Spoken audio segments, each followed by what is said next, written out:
El día de hoy, como parte de nuestros coloquios que tenemos ya semanalmente en el Colegio Médico, este es el 5º coloquio, vamos a hablar de idiosincrasia y cohesión social. Un tema complejo en realidad. Tenemos dos invitados, uno junto a mí y otro que se quiere sentar en público porque dice que quiere escuchar a su maestro. Mariano Querol está a mi lado. Mariano Querol está a mi lado y Saúl Peña está entre el público, pero por supuesto que va a participar, estoy seguro, haciendo comentarios y preguntas. Y por supuesto ustedes también desde el público. Como ustedes saben, Mariano Querol es médico psiquiatra de la Universidad Peruana Cayetano Heredia. Realizó estudios en Perú, en Francia, en España, Austria. Ha sido profesor en la Universidad Nacional Mayor de San Marcos, probablemente algunos de los presentes también, y profesor emérito de la Universidad Peruana Cayetano Heredia, de la que es además fundador junto con otros eminentes médicos. Es miembro honorario de la Academia Peruana de Salud, ha trabajado en el Hospital Víctor Larco Herrera y fue director general de Salud Mental del Ministerio de Salud. Ha publicado, como ustedes saben, numerosos trabajos sobre problemas psiquiátricos, sociales y otros temas que han sido muy variados en su interés. Y además va a estar haciendo preguntas también el doctor Saúl Peña, es médico psicoanalista y también es alumno del profesor Mariano Querol, ¿no es cierto? Y va a conversar sobre este tema el día de hoy. Vamos a conversar en primer lugar sobre los temas planteados en las preguntas que se le han hecho. Idiosincrasia y cohesión social. ¿De qué estamos hablando, doctor? Estamos hablando de algo muy complejo. Y en la medida que yo vaya hablando, es posible que se note esta complejidad. En primer lugar, antes de empezar en pleno el asunto que nos toca escuchar hoy día, quiero agradecer la invitación que me han hecho los directivos del Colegio Médico. Quiero agradecer también la presencia de los compañeros de mesa, que son encantadores, dicho sea de paso. Y quiero agradecer ya de una vez la presencia de todos ustedes. Veamos pues. La idiosincrasia, la cohesión social, la anomia, la resiliencia y el comportamiento colectivo. Son muchos temas, demasiados temas. Y además, para entrar de fondo en todos estos temas hay que entrar en otros temas, como sería, por ejemplo, la corrupción o la violencia, que no están mencionados aquí, pero que indudablemente forman parte del conjunto de causas de la identidad y que entre sí se coordinan, por así decirlo. La violencia va con la corrupción va con la anomia va con la idiosincrasia, etcétera, etcétera. O sea, hay que pensar en que todo lo que voy a estar diciendo forma parte de algo que en nosotros se da de modo integrado. No es que hay la cultura es una cosa y la qué sé yo, la anomia es otra. No, van juntos, se aprenden las cosas, se conectan las cosas, se integran las cosas.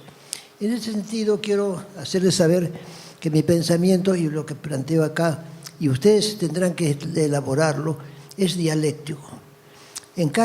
Prácticamente cada palabra que hay, y esto es sabido, hay una tesis y una antítesis. Y el resultado de esta tesis y antítesis, que son elementos contradictorios, se sintetiza, se coordina, se integra en la síntesis. Yo diría entonces que el tema de hoy es un tema donde se sintetizan y se integran muchísimos problemas y que vamos a ir viendo algunos de ellos. Hernández, Max, que lamentablemente no está aquí, ha hecho un estudio muy hermoso del Perú y realmente es un libro que es casi poético. Max tiene un don literario fabuloso, así es que algunas cosas he querido sacar de él y en realidad plantea él desde el comienzo, para hablar del Perú, de la historia del Perú. No podemos saber nada de corrupción si no sabemos cómo se origina. No podemos hablar de anomia si no sabemos cómo procede, cómo surge, etc. Entonces, y esto lo ha hecho Hernández bajo la forma histórica. Cuando se fundó el Perú, en realidad se fundó, entre comillas, ¿no? Cuando apareció el nombre Perú, era como consecuencia de una tremenda guerra realmente, de conquista. No ha habido realmente una especie de situación de conjunción, de integración entre los conquistadores españoles y los indígenas que estaban aquí. Desde el comienzo, desde el surgimiento de la idea de la noción de país, Perú como país, ha habido conflicto y ha habido violencia. Primera violencia es la conquista, que fue una situación brutalmente destructiva para toda una cultura. No quiero entrar en los detalles porque si no me tomaría más tiempo del que me ha sido dado. Sea como fuere, tanto los aspectos religiosos como los técnicos, como los artísticos, como los arquitectónicos, fueron despedazados por los españoles. Por si acaso yo soy español, así que puedo hablar mal de España, ¿no? Y así como soy peruano, también puedo hablar mal o bien del Perú. En ese sentido, todo esto se deshizo con la conquista. La conquista fue un elemento que aplanó horriblemente todo lo que era indígena. Se generó entonces, como elemento general, dos culturas. Una cultura de sumisión y una cultura de dominio. Y lamentablemente, si ustedes lo piensan, esta dialéctica, esta contradicción existe hasta ahora en el Perú. O sea, que desde el tiempo de la conquista hasta ahora no se han modificado muchas cosas. Hay actualmente una clase dominante y hay una clase dominada, eso es sabido, ¿no? Y si no es sabido hay que saberlo, porque en realidad corresponde a la realidad. La colonia sucedió en más o menos 2 siglos, tiempo que se llama coloniaje. Coloniaje, no es colonia en realidad. Coloniaje es algo así como mestizaje, algo que tiene un poquito menos de valor que otra palabra que pretenda señalar lo mismo. En todo caso, durante el coloniaje, que son más o menos 2 siglos, siguieron las mismas condiciones que se plantearon, que se hicieron con la conquista. Siguió una cultura de dominación, siguió una cultura de dominio, de dominados, de sujetos. Y efectivamente los sujetos eran, pues, los personajes sujetos eran los miembros o los que tenían la antigua cultura, que fue, repito, destrozada. Y la posición de ellos fue una posición prácticamente de esclavos. Esclavos es la palabra. En las minas o en el terreno agrícola, todo era esclavitud. Y el tratamiento que se les daba a estos seres era pues un tratamiento cruel, inhumano. Había que considerar que los conquistadores no era pues lo mejor de España, dicho sea paso, era lo peor. Era lo peor porque las masas de españoles que llegaron fueron, sobre todo las primeras, fueron incluso participantes en las guerras contra los moros. Por consiguiente, tenían la idea de que los herejes había que matarlos y que las cosas que se conquistaran tenían que ser conquistadas a cualquier precio. Eso les pasó naturalmente cuando llegaron al Perú. Venían con estas ideas de apropiarse de las riquezas sin ningún propósito cultural, ni mucho menos, a pesar de que venían acompañados de clérigos que estaban tan fanatizados y tan entorpecidos por ese fanatismo que realmente se encargaron más bien de castigar a los indígenas y condonar a los que les daban tortura, o los torturaban. Esto naturalmente ya sigue generando más y más problemas que se agravan con el mestizaje. La situación del coloniaje fue pues horrenda y muy duradera. muy duradera al punto que estos 2 siglos y medio se complicaron, además, con el mestizaje, primero de los españoles con los indígenas, dando lugar a los mestizos propiamente dicho, luego de los mestizos con otros mestizos o con españoles dando lugar a los cholos, luego de este conjunto que ya era de 3 o 4 razas, porque había que considerar también la raza selvática que todavía de la que no hemos hablado, y vinieron una serie de inmigraciones que complicaron mucho más la cosa. La raza que tenemos aquí en Perú es una raza mixta, de todo tipo de personajes y de razas, de otras razas. Eso dificulta mucho la cohesión humana, porque siempre ha habido un problema de tipo racial, por clases raciales, por estilos raciales, estilos de vida, por culturas raciales. Y esto, una vez más, dificulta la cohesión social. En el curso de esta charla van ustedes a escuchar varias veces, quizás repetitivamente, que la cohesión social en Perú es inadecuada. Dicho sea de paso también, hoy día vemos prácticamente todos los asuntos que les voy a mencionar. Entre otros, la anomia. La anomia es simplemente la falta de normas. Pueden haber normas, pero no se siguen, que viene a ser una falta de normas también. Y esto es lo que lamentablemente sigue sucediendo en Perú. Tenemos una anomia muy grave. Y esta anomia, y no quiero perder mucho tiempo, se expresa sobre todo en un problema aceptado, que es la informalidad. La informalidad determina un grave problema en el país, puesto que es realmente una forma de anomia. La informalidad, por ejemplo, actualmente en Madre de Dios, es un atentado contra la nación, es una estafa a la nación. Por mucho que se diga que la informalidad es algo conveniente en estos países pobres, yo mantengo que la informalidad es una lacra que habría que eliminar y que si no se ha eliminado, lamentablemente, ha sido porque ha sido muy difícil y está siendo muy difícil y será muy difícil, como va a ser muy difícil cambiar la identidad nacional, que esto sucede en el Perú. En todo caso, casi, se puede decir que el Perú ha sido un país caótico en todo el tiempo, porque el tiempo del coloniaje fue caótico. Todas las lacras actuales comenzaron ahí. Por ejemplo, la falta de cultura, por ejemplo, comenzó con el coloniaje. ¿Por qué?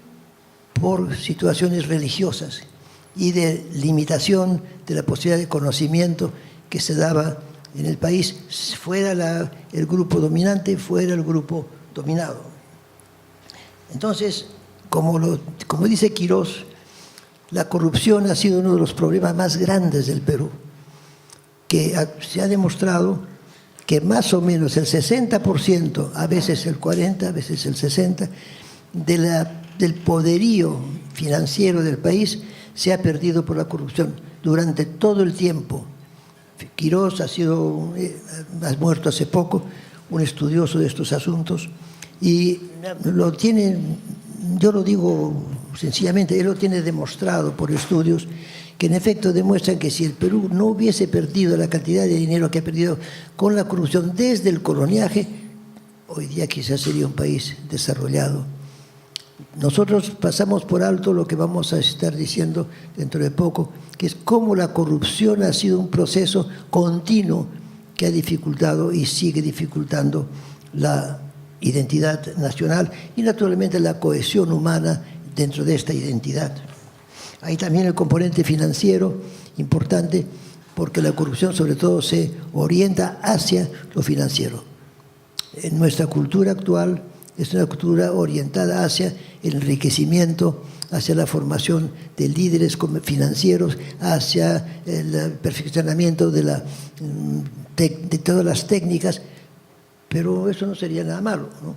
El asunto es que todas las técnicas van orientadas hacia el aspecto financiero, y si ustedes observan, no hay prácticamente nada de orientación hacia un conocimiento que sea de la cultura, que sea espiritual.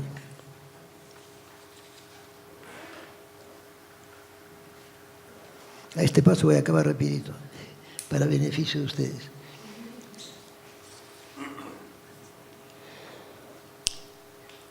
En el curso de los siglos, desde la conquista hasta la actualidad, se ha ido formando lo que se llama la idiosincrasia.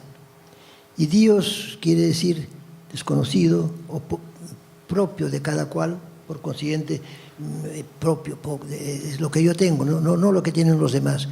Y con frecuencia es desconocido, por eso idiosincrasia. Sincrasia es la estructura de la persona. Entonces, idiosincrasia es todos los aspectos de la persona y del grupo personal, del grupo de personas. Hay una idiosincrasia racial, una idiosincrasia militar, una idiosincrasia financiera, una idiosincrasia médica, ¿no? Todo. Cada forma de vida es una idiosincrasia. Quiere decir que se tiene que hablar de idiosincrasias. Son muchas las idiosincrasias. Cada uno de nosotros tiene una idiosincrasia que lo diferencia de los demás. Así como la identidad, que es lo que favorece que la persona sea y se sienta como es, como él es. Entonces, en la idiosincrasia, mejor dicho, en las idiosincrasias, hay una serie de problemas. En un país que es plural, multirracial, multilingüe, multicultural, multireligioso, en fin, hay una serie de múltiples que siguen. El Perú está ya no está bien dicho, desde siempre escindido en todos estos aspectos. No es un país unitario, es un país escindido. Y lo penoso es que estos aspectos, dentro de cada aspecto hay conflicto. Hay conflicto racial, hay conflicto lingüístico, hay conflicto religioso. En realidad hay conflicto en cada aspecto de lo que puede ser nuestra cultura. Imagínense ustedes, por ejemplo, la diferencia en idiosincrasia de un grupo de gente donde ha habido un misionero que ha intentado cambiar la religión, y un lugar donde no ha habido misionero, y cada cultura, cada grupo han seguido las religiones ancestrales. Tienen dos idiosincrasias totalmente diferentes, aunque vivan en la misma zona ecológica, la selva, por ejemplo. Eso se ve claramente. Inversamente, hay situaciones en que la idiosincrasia sí se conjunciona. Por ejemplo, yo diría que la idiosincrasia del peruano, en cierto aspecto, está influido por estos conflictos que se vienen teniendo desde siglos atrás y que parece no se han logrado modificar, sobre todo en sus aspectos negativos. Entonces, las idiosincrasias se relacionan con las características que venimos ya diciendo, como por ejemplo el conflicto y la informalidad. Entonces, ahí hay una cosa importante. Con esto que estamos diciendo, el ciudadano siente que la lenidad de la autoridad es parte de la anomia. La autoridad no es, digamos así, poderosa como para modificar estas cosas. Por otra parte, hay una lenidad para el castigo o para la posibilidad de actuar con firmeza sobre cada una de estas, que en el fondo son lacras, que lamentablemente arrastramos históricamente. Entonces, actualmente, como decía, la falta de autoridad y la anomia están siendo aceptadas como una parte de la vida, haciendo que la población ya no se inmute por lo que significa la corrupción, convirtiéndose entonces ello en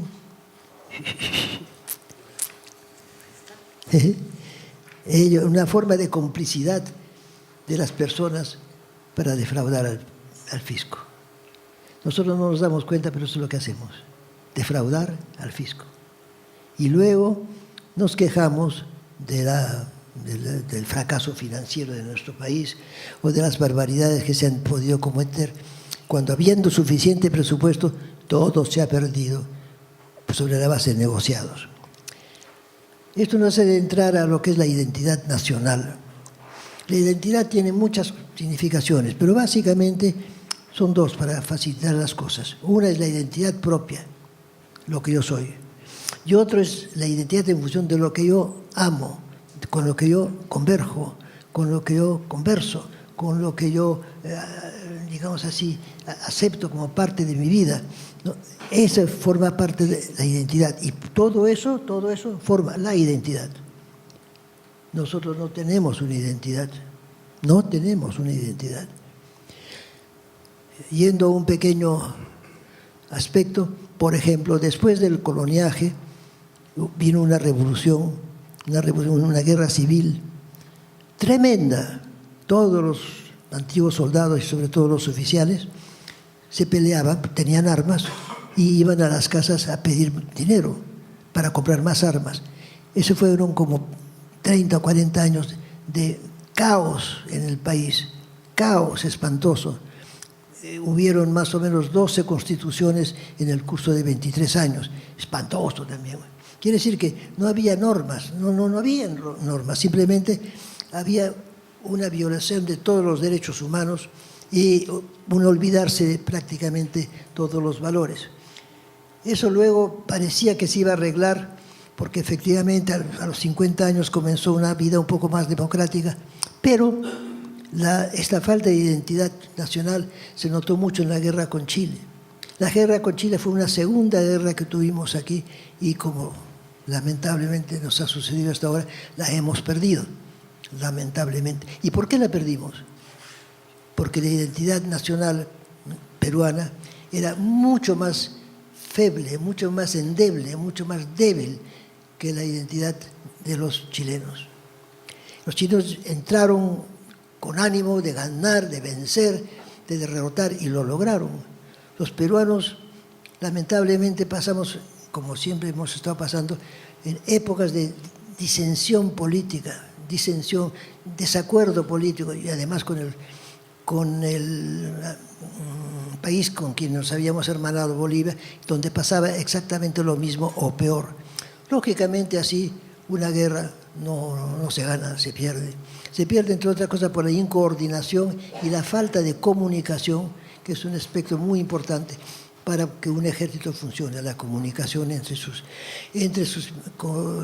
componentes. Y por eso también han sucedido cosas tan absurdas y penosas como el heroísmo de los héroes peruanos que han muerto, porque hay héroes que sobreviven, pero los héroes peruanos han muerto, sobre todo un tipo como Bravo, como Bolognesi. ¿Y por qué han muerto? Por falta de comunicación entre los poderes estatales. Porque la comunicación entre poderes es un fundamento para lograr una tranquilidad nacional y una identidad nacional. Todos hemos vivido un buen tiempo y todos hemos visto cómo los diversos gobiernos han fracasado rotundamente por lo que concierne a dos aspectos que son muy importantes. Uno es generar simpatía y generar empatía. Y otros aspectos también importantes son todo lo que concierne al progreso del país. Nadie se ha preocupado del progreso del país. Hemos tenido puntos individualistas de gente que sí se ha preocupado, pero de todo lo que decimos hay siempre alguna excepción, felizmente. Pero con excepciones no se genera la identidad nacional. La identidad nacional es más difícil porque el país es multilingüe, multirracial, multicultural, etcétera, siempre siempre plurio multi. Y esto dificulta enormemente la formación de una identidad que sea adecuada para el desarrollo del país. Un aspecto que ha complicado mucho la formación de la identidad es el aspecto religioso. Durante el coloniaje, que su nombre dicho sea adecuado para el grupo de naciones que ha estado dominado por España. Dominado, así se dominado, no civilizado, dominado, porque en el fondo la guerra nuestra con los españoles fue de dominación, de evitar la dominación, que no se logró. Entonces el aspecto religioso ha generado también un problema muy serio. Primero porque se destrozaron las religiones autóctonas. Y segundo porque la religión católica, la Iglesia Católica, pretendió acabar con lo que se consideraba herejía o herejías.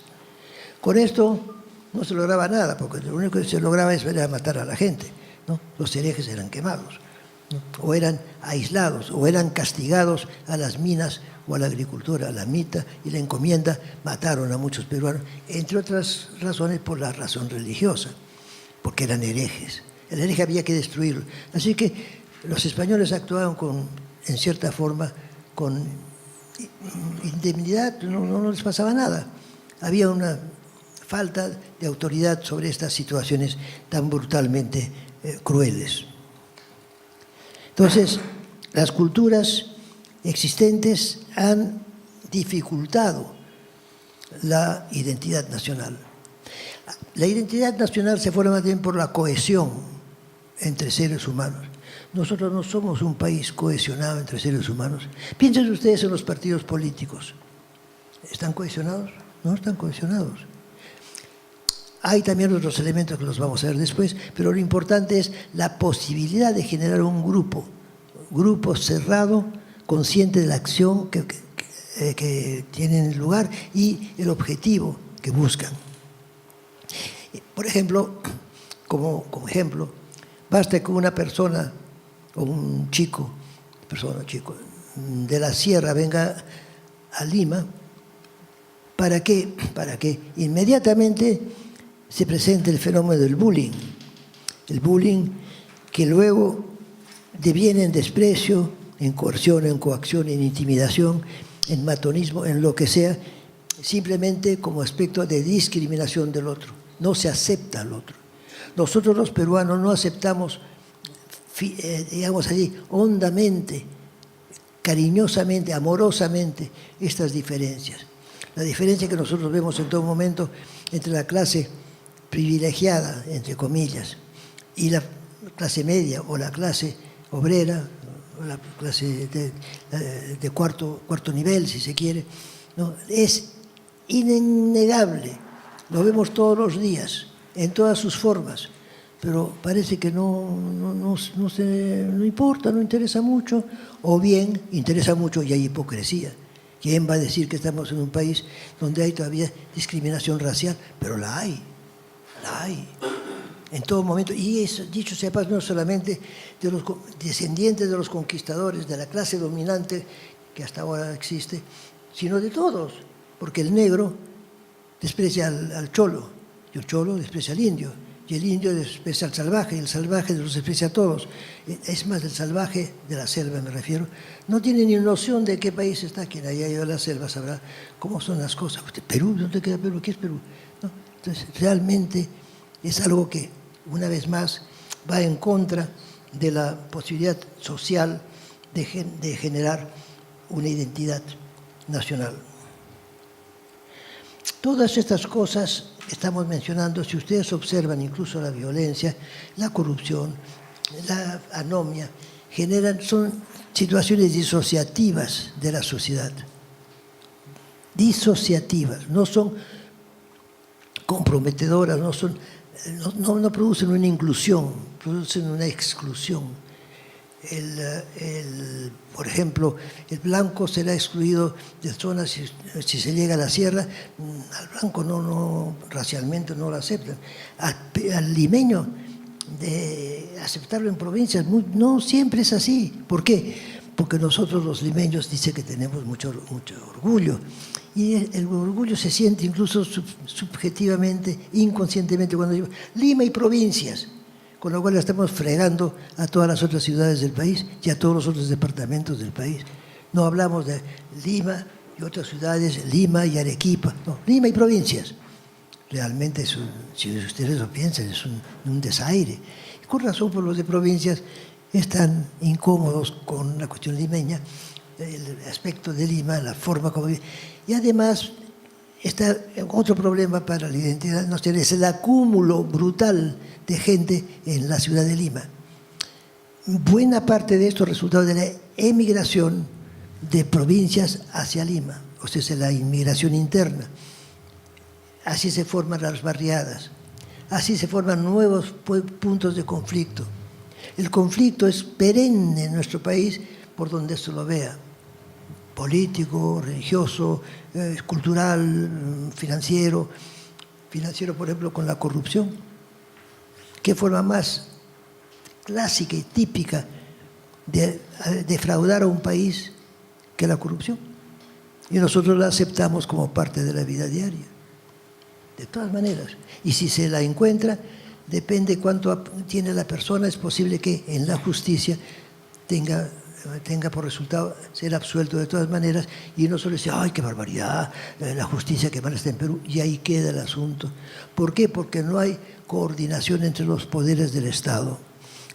No se ha pretendido, y cuando se ha pretendido, que ha sucedido, ha fracasado. No se ha logrado nada con respecto a estos asuntos. Otro factor que dificulta la identidad nacional, y que por consiguiente la cohesión social, la inclusión social, es la falta de simpatía y la falta de empatía entre nosotros. Por los mismos hechos que estamos viendo, que son los prejuicios, no hay mucha empatía, o no hay tanta empatía como podría haber, no hay tanta simpatía como podría haber, y consiguientemente hay un factor más de disociación y de dificultar la cohesión social. ¿Cuánto me falta? No me digas lo que quiero, yo voy a estar hablando. Yo hablo toda la noche, entonces hay una falta de camaradería que está en relación con la simpatía, con la empatía. La falta de camaradería dificulta mucho la cohesión, una vez más, la socialización, una vez más. Piensen ustedes en algo que es bastante conocido, los equipos de fútbol. Entran, salen, los miembros de los equipos de fútbol salen, entran los directivos de fútbol, y además corruptos. Todo eso, el fútbol peruano, yo diría que es un ejemplo lamentable de la otra cosa lamentable que es la realidad nacional. Somos pocos los que estamos bregando para que haya moralidad. Por si acaso, moralidad no es ser virgen la mujer o no tener relaciones sexuales antes del matrimonio el hombre, el varón, sino moralidad es simplemente costumbres. La palabra viene de mores, costumbres. Entonces, bueno, pero por lo menos hay ética. Sí, claro, pues debería haber ética. ¿Y qué es ética? Ética viene de ethos, costumbres en griego. O sea, sé que aquí, en realidad, vamos nosotros mismos contra nuestras propias costumbres, sin aceptar la tradición y yendo en contra de las costumbres a través de este conjunto de temas que acabamos de tocar.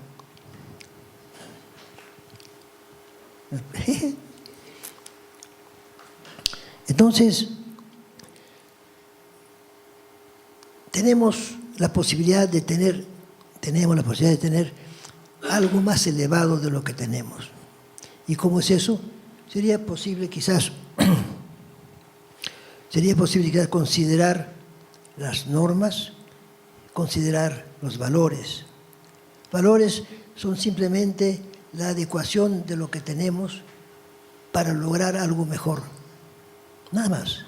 Pueden ser valores, monedas de oro, puede ser valores la espiritualidad, puede ser valores la camaradería, puede ser valor un carro. Todos son valores. Son valores si se le da el valor de valores. Solamente que cuando se habla de moralidad o se habla de ética, se trata de valores espirituales. Compañerismo, bondad, amor, comprensión, coordinación emocional, simposios, en el sentido conjunción en grupos. Y todos esos son los factores espirituales que conducen a la espiritualidad. Todos esos temas están realmente descartados entre nosotros por las razones reales, por las razones que hay. La modernidad no es una época en que se respete mucho la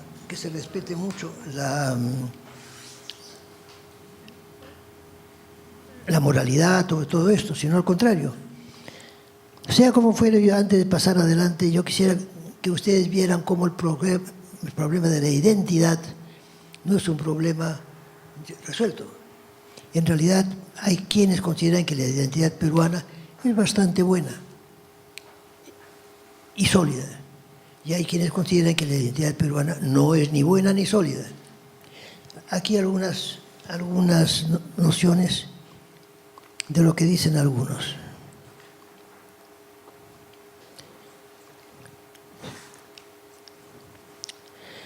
Salazar Bondy dice, en ese contexto, que es un contexto parecido al que yo presento, decía, se hace clara la función decisiva que desempeña la educación en los países del tercer mundo.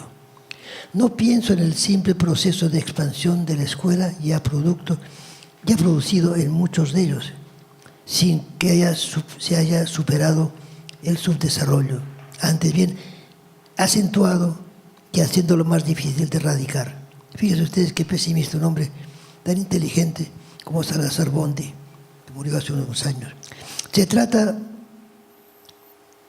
de la necesidad de una concepción y una acción en el dominio educativo radicalmente diferente y efectivamente revolucionarios que permitan la emergencia de un nuevo hombre y una nueva sociedad.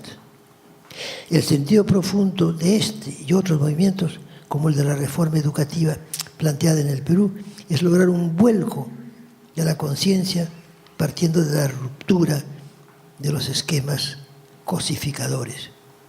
Si tomamos en cuenta esto, la situación del país es dramática. Esto es Salazar Bondy.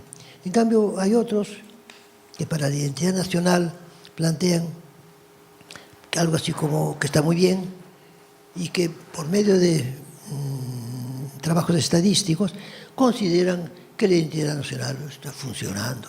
¿Cómo se ha hecho esa estadística? Por eso no hay que confiar mucho en ellas. En un grupo no de gente del país, sino en un grupo de estudiantes universitarios, a quienes se les ha puesto un cuestionario que tiene que resolver. El resumen es que la persona tiene identidad nacional si está contenta, y no la tiene si no está contenta. Y como casi ninguno de nosotros estamos totalmente contentos, quiere decir que la identidad nacional, a pesar de que el que hizo ese estudio considera que la identidad nacional no esté sólida, hay que considerar que la identidad nacional nuestra no es sólida.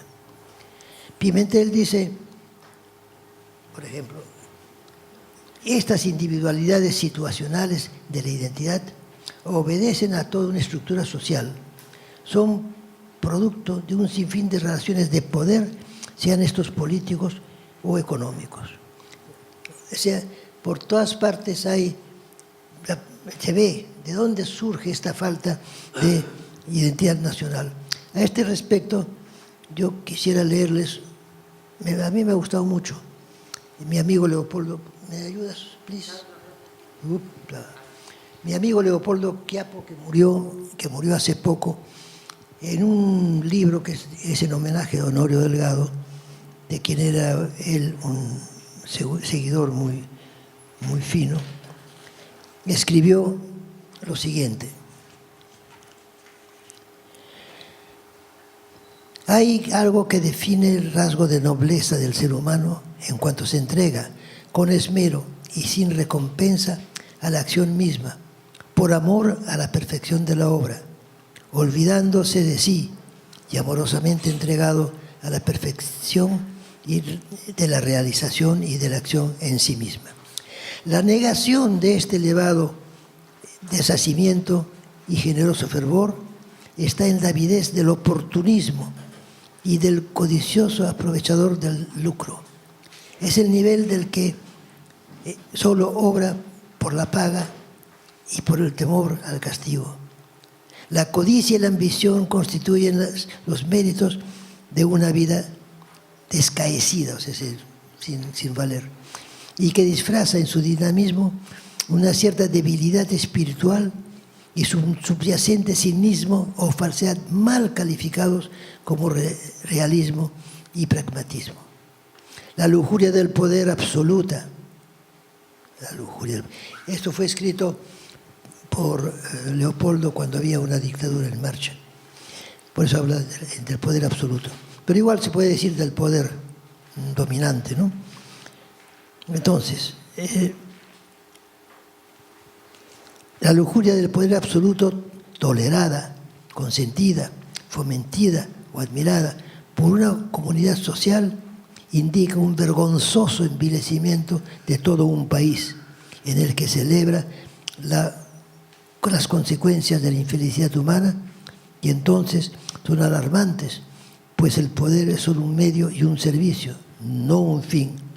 La política, lejos de ser expresión de amor efusivo al bien común de la comunidad, vuélvese sórdido y peligroso instrumento de objeción, defensa, expansión y prolongación del poder absoluto. En estas condiciones, el envilecimiento colectivo campea el abuso y la arbitrariedad. El enriquecimiento ilícito no es maravilloso, por el contrario, se ve la falta de nobleza de un pueblo y que se somete a la tiranía, sin caer en la desesperación anárquica y violencia formada por una solución de contrapeso del absolutismo con decisiones equilibradas y pluralistas. O sea, a mí me parece que esto, no lo he leído muy bien, es una expresión clara de lo que nos pasa actualmente. El poder corrompe, y cuanto más poder, más corrupción. Y nosotros toleramos eso, forma parte ya de la cultura nacional, por consiguiente de la idiosincrasia, por consiguiente de la identidad. Y lógicamente con estos planteamientos no se puede tener una identidad, ya que la identidad, como decíamos, es el amor a la patria, es el acercamiento a lo que la patria nos ha dado, el calor y el amor al sitio donde hemos nacido. Todo esto no se da. La gente se sale del país. Dicho sea de paso, la inmigración, que es muy grande en el Perú, hay cientos de miles de peruanos que han salido, significa solamente una falta de identidad. Porque en los países donde hay identidad no se mueve nadie del país, nadie, ni de Islandia, ni de Suecia, no hay ese tipo de gente. Aquí he conocido esta tarde una sueca, pero es la única sueca que he conocido en Perú desde el tiempo que tengo yo de nacido, hace 90 años, en el Perú, ¿se entiende? Cuando fui a Suecia sí había bastantes suecas lindas, además. Ahora bien, la estructuración de los valores no se da. No se da la estructuración. ¿Qué quiere decir estructuración de los valores? Es orientar los valores, sean los que sean, hacia lo que se llama en bioética la beneficencia, y el rechazar la maleficencia.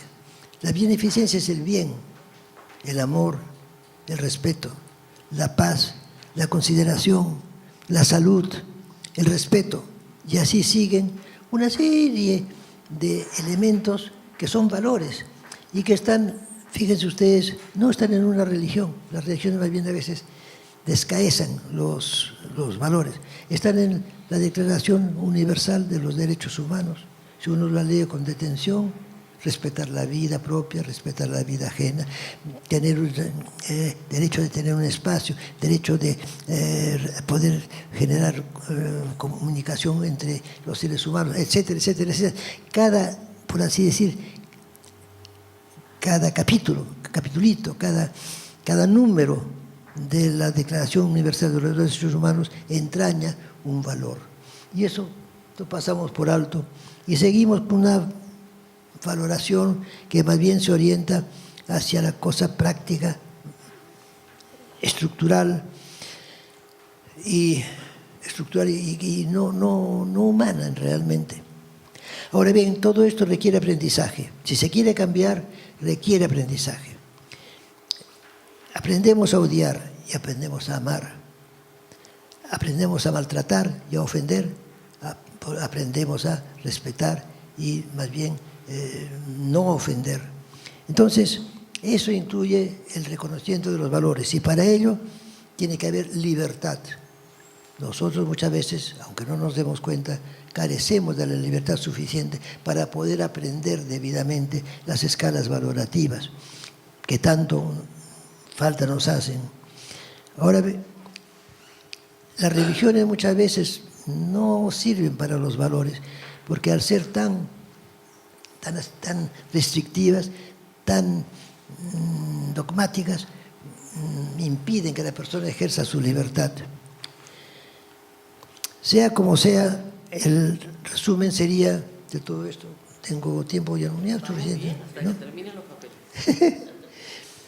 El resumen de todo esto, yo podría decirles que es para mí, ya que hay que dar una emisión de aspectos personales en este asunto.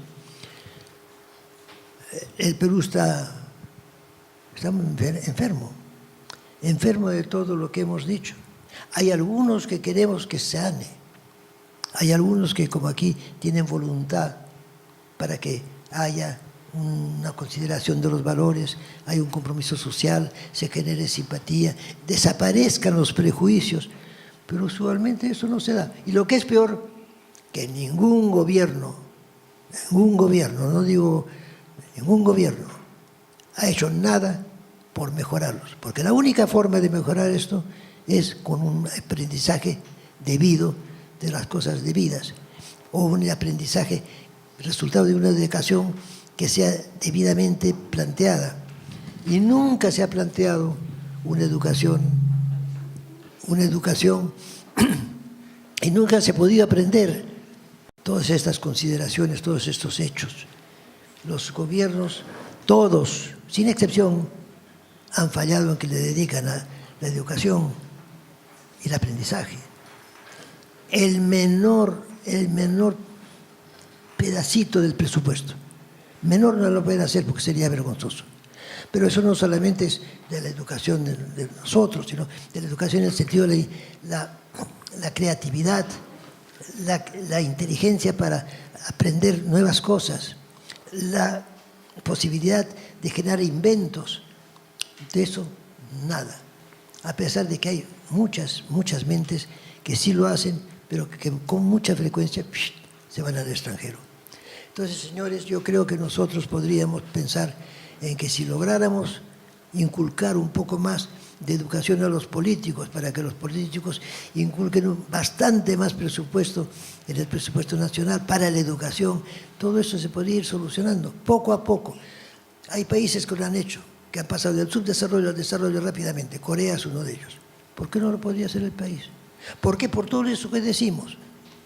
Por la falta de organización, por la corrupción, por el desgaire, por el egoísmo, por todo lo que se ha dicho. Por la informalidad. La informalidad la han considerado como una gran cosa, pero en realidad es una estafa que se le hace al país. Sin embargo, ahí está y sigue, y no hay nada que la erradique hasta ahora. Sea como fuere, creo que nosotros tenemos que esperanzarnos en la posibilidad de que haya más gente como nosotros que luchen porque todas esos valores, todas estas costumbres se implanten para mejoría de la situación de nuestra población y de nuestro país. Muchas gracias. Y yo tenía algunas preguntas, doctor Querol, mientras esperamos las preguntas del público, por favor, porque nos gustaría, doctor Querol, hemos cansado un poco porque ha hablado casi una hora, pero me gustaría que haya algunas preguntas de ustedes. El panorama que usted nos presenta hacia el futuro, porque cuando me invitaron a mí a moderar, me dijeron, siempre trata de sacar algo hacia el futuro, parece un poco sombrío. Claro, sombrísimo. Sin embargo, hay cosas que han pasado en el Perú en los últimos años. Hay una generación de gente joven, no sé, acá nos están siguiendo en Instagram, por ejemplo, nos siguen en Facebook, nos están en Facebook Live, nos están siguiendo. Y hay una generación de jóvenes que realmente lucha contra la discriminación. Tanto es así que hoy la discriminación en el Perú es delito, tiene 4 años de pena. usted entrará a muchos sitios, por ejemplo aquí en Miraflores, donde se dice, por ordenanza municipal, la discriminación está prohibida en este distrito. Y en otros distritos también. Es decir, el aparato del Estado, una municipalidad provincial o distrital, comienza a hacer hincapié en el asunto de la discriminación. En la escuela pública se comienza a trabajar en la currícula qué cosa pasa con la discriminación, qué pasa con el niño que viene de otra escuela, cómo se le trata, cómo se le recibe. Las protestas en las redes sociales ante cualquier acto de discriminación son inmediatamente viralizadas, ¿no? Y se pide la inmediata intervención del Ministerio de Inclusión Social para que se tome acción. ¿No cree que hay un cambio generacional? Que los nietos de esos migrantes que llegaron a Lima no van a aguantar más ser dominados o esclavos o siervos de nadie, y que hay un ambiente, por supuesto, también de mayor libertad. Quieras o no, hace 16 años tenemos sucesiones democráticas. ¿Cree que ha cambiado en algo la nueva generación respecto a estos problemas? En todo caso, yo no pienso, no creo que hasta ahora ningún partido político hasta ahora ha hecho lo conveniente para el país. Todos han sido corruptos. Hay que leer nomás un libro que se llama Historia de la corrupción en el Perú, y se demuestra que desde el coloniaje hasta la actualidad siguen los mismos hechos y elementos. Fíjense ustedes ahora, Rosa María tiene razón, algo se ha hecho, yo no digo que no se ha hecho nada, la intención es buena, pero todos sabemos que en el Perú echa la ley, echa la trampa. Hay que pagar impuestos. ¿Quién paga todos los impuestos? Hay que respetar a las señoras. ¿Quién respeta a las señoras en un ómnibus? Nadie. Si no, oye, levántate. Pero que se genera un movimiento con ni una menos, ni medio millón de personas salen marchando. Ah, pero claro, eso no, tampoco. Que no tuviéramos ni un poquito de fervor patriótico. Hay cosas que se llevan a cabo. Pero fíjate que el Perú básicamente sigue teniendo los mismos conflictos que tenía hace 200 años. Claro, pero son irresolubles. ¿No tenemos destino? Yo estoy haciendo un pequeño resumen de lo que acabo de decir, resumen de muchas páginas, es que ni lo leo, pero dice que acaba con que el conjunto es esperanzador, ¿no? Es esperanzador, porque esperemos que algo cambie y que nosotros participemos en eso, pero nosotros participamos y los demás. Una cosa tan importante como la que estamos tratando, no nosotros, pero el conjunto, ¿tiene el auditorio que merecería? ¿Ah? Debería ser más grande, ¿no? Pero claro, pues de eso estoy hablando, ¿no? Que no hay pues una cohesión nacional, no hay un proceso educativo suficiente como para enfervorizar, conjuncionar a todos los jóvenes, sobre todo los jóvenes. Entonces, como decía Manuel González Prada, los jóvenes al trabajo y los viejos a la tumba. Ojalá fuera cierto, los jóvenes al trabajo y los viejos a la tumba, ¿no? Pero entre los jóvenes al trabajo y los viejos a la tumba están los adultos que tienen que participar justamente con su sabiduría, su proceder genuino, legal, beneficioso para el país, bioético, que es bioética, es la ética por la vida, independientemente de las religiones, etc. Entonces, bioético. Y eso sí, yo creo que somos la esperanza del país. Todavía no me tengo pregunta, pero tengo un señor que ha levantado la mano que quería hacer uso de la palabra. Sí. Buenas noches, soy Rodolfo Sáenz, médico colegiado antiguo, ya en retiro. Quería expresar mi agradecimiento al doctor Querol por esta charla, que no solamente ha sido muy interesante, sino que además muy ilustrativa. Nos ha hecho ver una serie de aspectos que los vemos todos los días, pero no nos damos cuenta. Todo lo que usted ha dicho, doctor Querol, incluso los títulos y subtítulos de este evento, me han sugerido una inquietud, y es la siguiente. El Perú es en realidad un país interesante que merece una serie de calificativos positivos y negativos, pero modificables en el curso de la historia. Pero hay una cosa que no es. El Perú es una nación inconclusa. no se sabe si comenzamos en el camino de forjar la nación y nos quedamos por el camino, o si de repente ni siquiera comenzamos. Somos un país que nos dicen que somos multinacionales, polifacéticos, pero estos polifacéticos que somos nosotros, ¿somos una nación? Yo sinceramente no lo creo. Creo que sí somos un país, pero en camino de ser una nación, y ojalá lo lleguemos a ser. Entonces mi inquietud se basa en esto. Si no somos una nación, estamos mal en la historia. Yo le pregunto, ¿qué clase de persona o qué clase de grupo necesitaríamos tener para hacer del Perú, para forjar una nación del Perú? Si fuera tan amable. La pregunta es brava y la respuesta más brava todavía. Si yo tuviera la posible solución, la hubiera dicho, pero sí la he pensado. Yo pienso que en el Perú debería haber un grupo de personas suficientemente sanas mentalmente, colaboradoras, ¿no?, conocedoras de la realidad, que formaran un grupo correcto para manejar el país.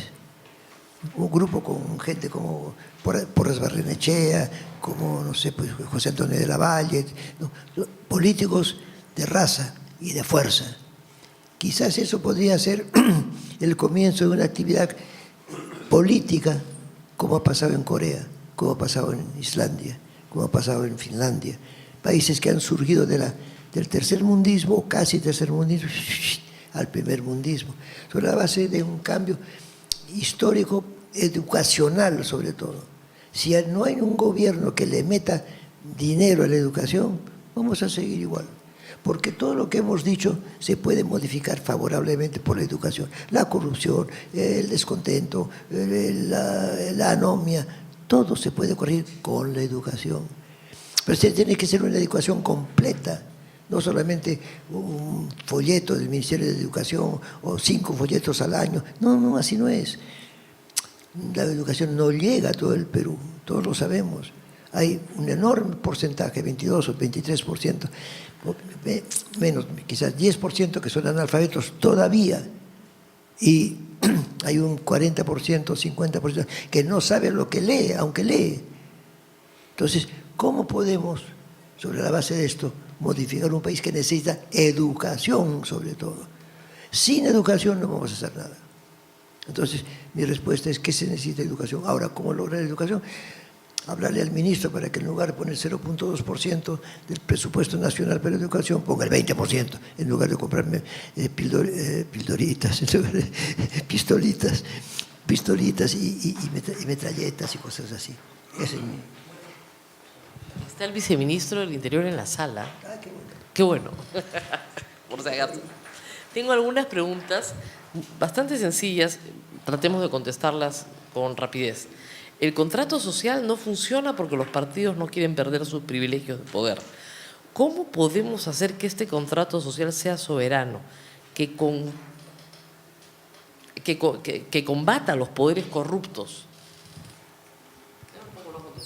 Estamos en lo mismo que hablábamos hace 5 minutos. Educación, ¿no es cierto? Claro, educación. Se vence todo lo que dice ahí.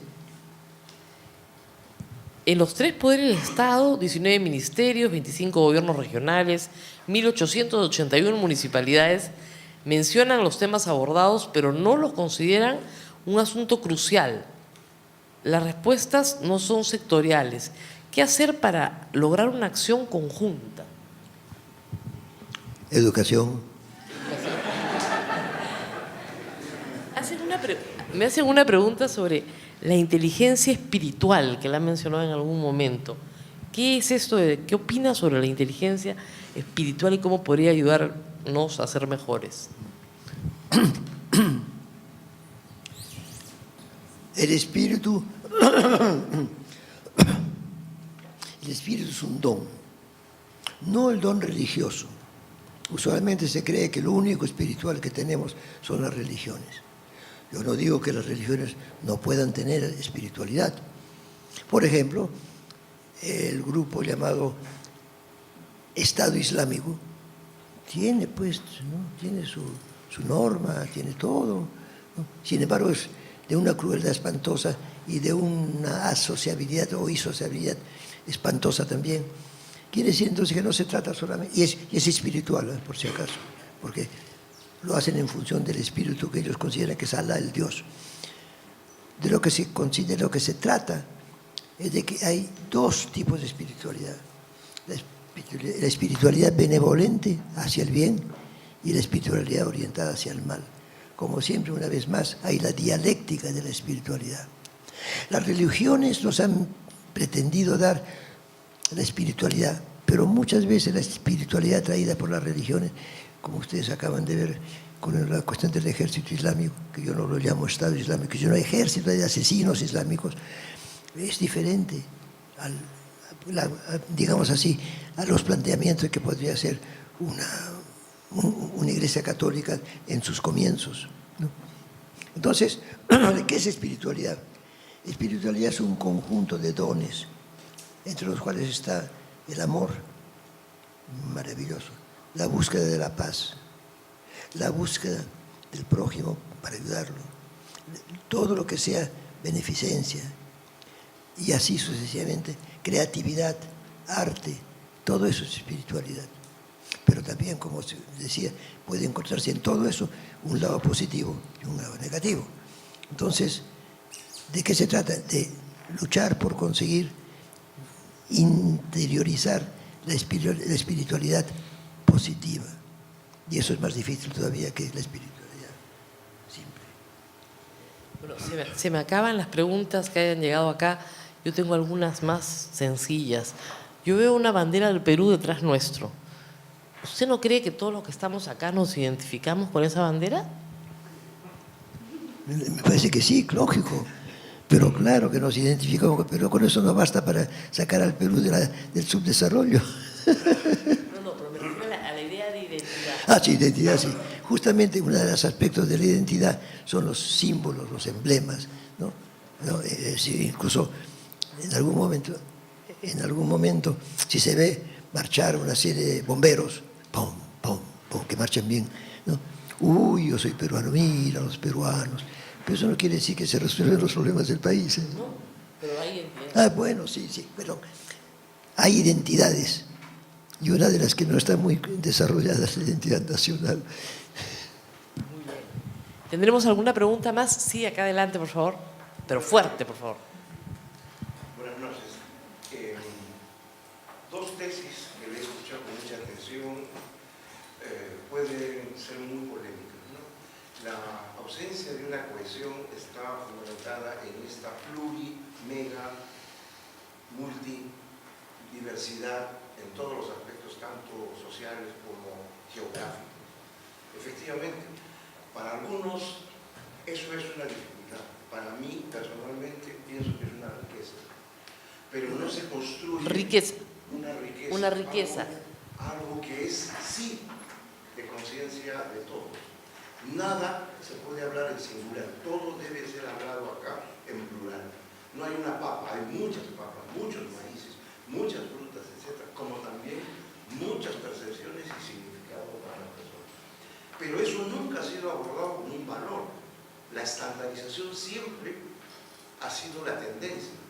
Entonces, con esa estructura de poder y con ese síndrome de dominación, era imposible construir una unidad de la multicidad. Y hasta ahora eso sigue siendo una herida sin resolver. Por lo tanto, entonces, no se ha entendido la diversidad, la plurimega multicidad que existe acá, como condición milenaria. Y será sustituido para esa estandarización. Y por eso, en algunos sitios sirve la educación que tienen, que nos dan. En otros sitios, yo lo he escuchado, dicen, dejé de aprender cuando me fui al colegio. Porque era otro planteamiento. Y entonces, allí la educación tiene que ser entonces con otro contenido de entender desde el inicio la diversidad. Y el grado de cohesión que hubo antes de los españoles fue la cultura del agua. No de los recursos hídricos, sino del agua, con la totalidad de contenidos y significados que pueden tener esto en una cultura, en una una realidad montañosa como la que es el Perú. Entonces, ese elemento cohesionador que es alrededor del agua, no lo hemos podido entender y por eso hasta ahora tenemos una ley de recursos hídricos con todas las sectorialidades que tú puedas entender o todo lo que estamos viendo. Cortito. Eso nomás era. Gracias. Tenemos también atrás una señorita, cortito les pido por favor para que sea una pregunta. Si se para, sí. Doctor, buenas noches. Una consulta. Usted es de la escuela antigua. Quería saber. Y usted es de la escuela antigua. No. Quería hacer una consulta. ¿Qué piensa de las nuevas tecnologías? Este tema de hacer justamente la educación a través del Internet. ¿Qué piensa de eso? ¿Cree que se va a perder ese toque de profesor a alumno o piensa que va a ser mucho mejor? Yo pienso que la tecnología es de lo mejor que hay actualmente y su progreso puede significar el progreso de la humanidad y lo está significando. Pero lo está significando en el aspecto técnico, por eso se llama tecnología, no en el aspecto humano. Es más, se sabe que la aparición de los avances técnicos es muy importante, pero son tan rápidos que el ser humano no llega a acostumbrarse a ellos. Un servidor tuyo, soy yo, me encanta la tecnología, pero con la justa manejo Word y punto, ¿no? ¿Por qué? Porque ya hay gente que ya no podrá estudiar eso. En cambio, un chico que nace ahora estudia tecnología, pero el estudiar tecnología, saber tecnología, aplicar tecnología, es como el tener muchas armas, no ayuda a cambiar a la persona humana en su aspecto de tolerancia, por ejemplo, que es lo que decía, ¿no?, el señor ahí. Si hay tolerancia, puede llegarse a la multiculturalidad, pero si no hay tolerancia, no se llega. Si hay crítica, si yo critico la tecnología, no estoy bien, porque la tecnología tiene una cantidad enorme de valeres y valores, enorme. No hay más que verse, darse cuenta actualmente, dicho sea paso, todo es tecnología. Ese es el problema, porque no es cuestión de tener. Se ha dicho siempre que el Perú es un mendigo sentado en un banco de oro, lo cual es falso. Hay un banco de oro, pero no es de oro, es de justamente eso que decías tú, de la multiculturalidad, de la multicantidad de especies vegetales, de la cantidad inmensa de especies animales, de la posibilidad de hacer de todo en Perú, del tipo de variantes raciales, del tipo de... Es una riqueza, pero no la estamos aprovechando. Entre otras cosas porque no hay tolerancia, porque estamos cada uno enquistados en un aspecto de lo que podría ser la idiosincrasia.